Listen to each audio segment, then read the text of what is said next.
Türkiye'nin seçimlerine çok az kaldı. 20 günden az. Bu seçim nedense Türkiye'nin tarihinde görülmez bir seçim olacaktır.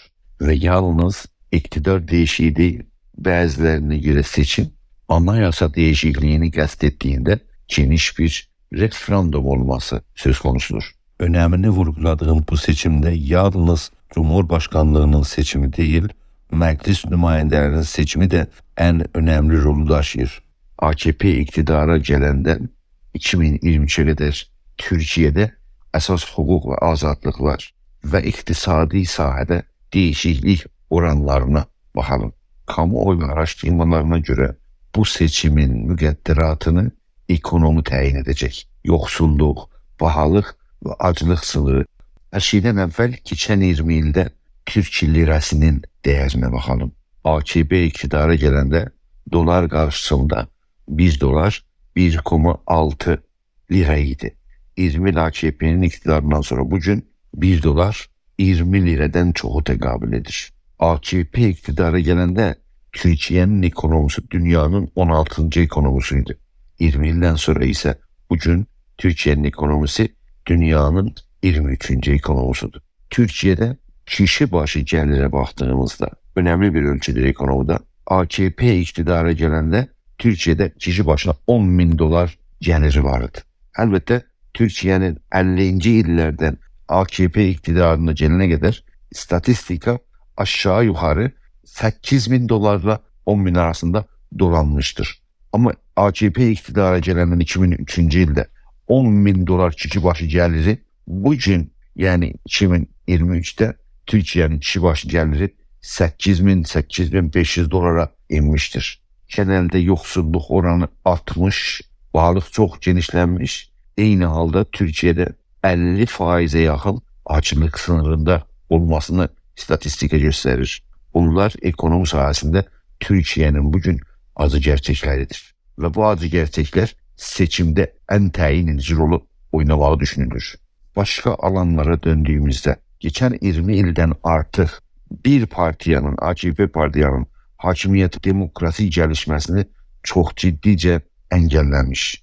Yargının istiklalını almış. %90 tamam medya vasıtaları iktidarın veya iktidar yanlıların eline geçirmiş. Medya azatları ciddice kısıtlanmış ve Türkiye dünyanın en büyük jurnalist zindanına çevrilmiş.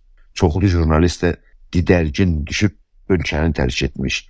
Hatta son illerde Türkiye'den beyin göçü gerçekleşmiş ve Türkiye'nin cavan akademikleri Türkiye'de işin olmaması veya hukuk ve azadlıkların kısıtılması için ülkeni terk etmeye başlamış. Geçen 20 yılda hakikaten bir berbat harici siyaset Türkiye'de yaşamış. Türkiye NATO üyesi olarak Amerika ve Avrupa ile gergin siyaset yaşamış. Avrasiyacılık Türkiye'nin harici siyasetine çevrilmiş ve Türkiye devleti Rusya ile İran'la ve Çin'le daha çok dostluğa meyillilik göstermiş.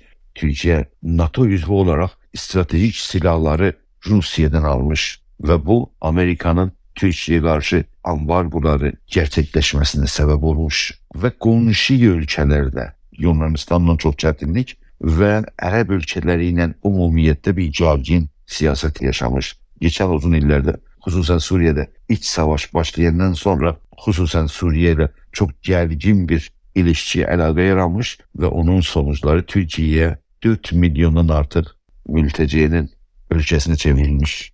Siyasi sahada ise iç siyasetinden çok ağır, tahribatçı, yıkıcı siyasi edebiyat Türkiye'nin siyasi alanında dolanıp ve Türkiye'de ciddi bir polarizasyona yani kutuplaşmaya sürüklenmiştir. Erdoğan'ın baskıcı, aşağılayıcı ve yıkıcı dil ve uslubu Türkiye'nin siyasi alanını gergin bir duruma sürüklemiş. İndi ise seçim arifesine yakınlaştıkta Türkiye'nin siyasi alanı 4 farklı siyasi ittifakın düzelmesine yol açmış.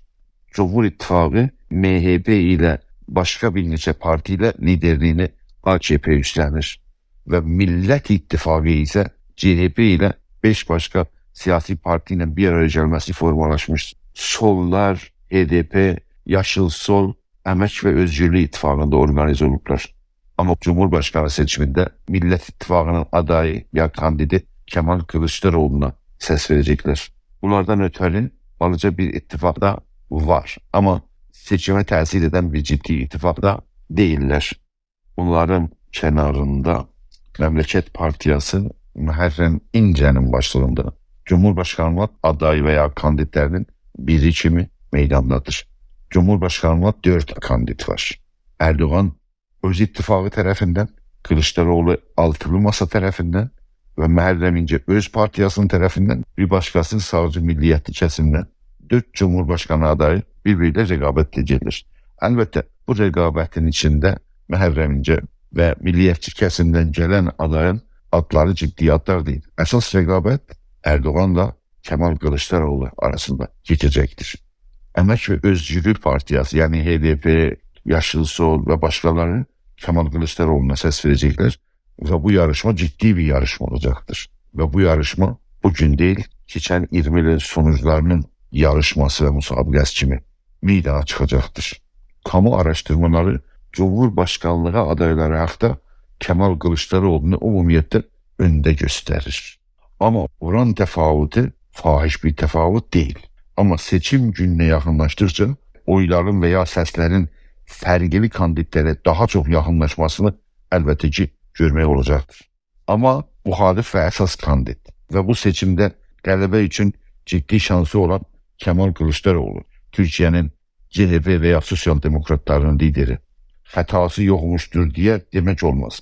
Ama bugün fergili bir performansla meydana çıkmıştır.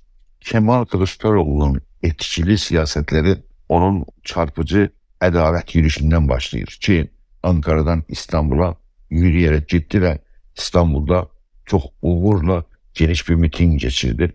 Adalet meselesinde Türkiye'de sorun olmağını hem Türkiye hem dünyada çarpıcı formada anlatmaya çalıştı. Ondan sonra fergili sahelerde yeni reform düşüncelerinin meydana gelmesi Kılıçdaroğlu'nun pozisyonunu Türkiye'nin siyasi camiasında yükselip geniştirdi. Kılıçdaroğlu'nun geçen yüzyılda Türkiye'de zulüm çekmiş, cinayete maruz kalmış kesimlere helallaşma siyaseti, Kürtlere karşı yumuşama siyaseti, kadınlara karşı ciddice reformların Türkiye'ye gelmesi, hususen Erdoğan'ın İstanbul Anlaşması'nı kaldırmakla Kemal Kılıçdaroğlu seçilirse İstanbul Anlaşması'nı ilk haftada geri döndürmesi siyaseti toplumun merakı ve ilgisini çekmiştir.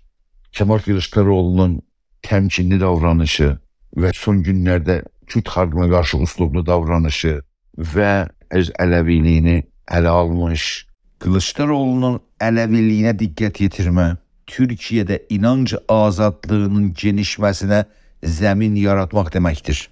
Bildiğiniz kimi Aleviler Türkiye'nin geçen yüzyılında her zaman ayrı seçkiliğe ve cinayete maruz kalan bir kesimdirler. Ayrı seçkiliğe ve cinayete maruz kalmış kesimden bir aday, bir kandid Cumhurbaşkanı olmak isterse ve o aday ya kandid seçimlerde seçilirse Türkiye'de derin ve geniş bir kültürel değişikliğe yol açmıştır diye değerlendirmek lazımdır. Kılıçdaroğlu'nun bu seçimlerde seçilmesi Türkiye'nin inanç özgürlüğünün kültüründe ciddi bir reforma yol açtığını vurgulamak ve onu kara derili Hüseyin Obama'nın Amerika'da Cumhurbaşkanlığı seçimi ile kıyas etme seviyesine getirir. Bu kültürel reform Türkiye'nin zaruretleri ve gereklerinden biridir. Kılıçdaroğlu Türkiye'de başörtüsü hakkında CHP'nin geçmiş siyasetlerinden uzaklaşıp ve reform havasını CHP'de estirdi ve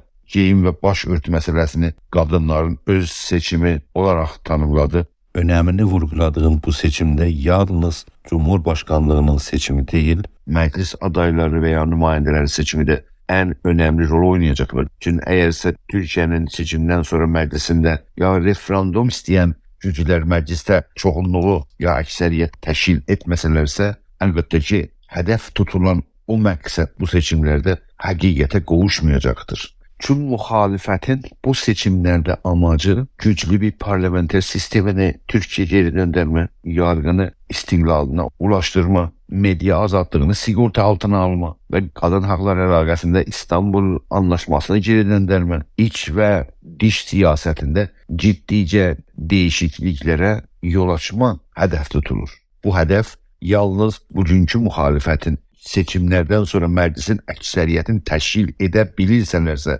həqiqətə qovuşa bilər.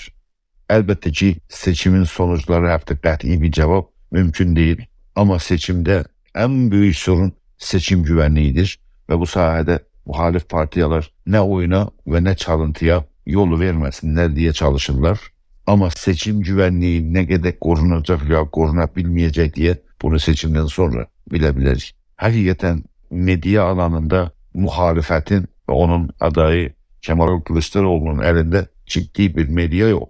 Ama ona rağmen tamam medya iktidar partisi AKP'nin ve Erdoğan'ın ihtiyarında olarak bu rekabet gerçekleşecek.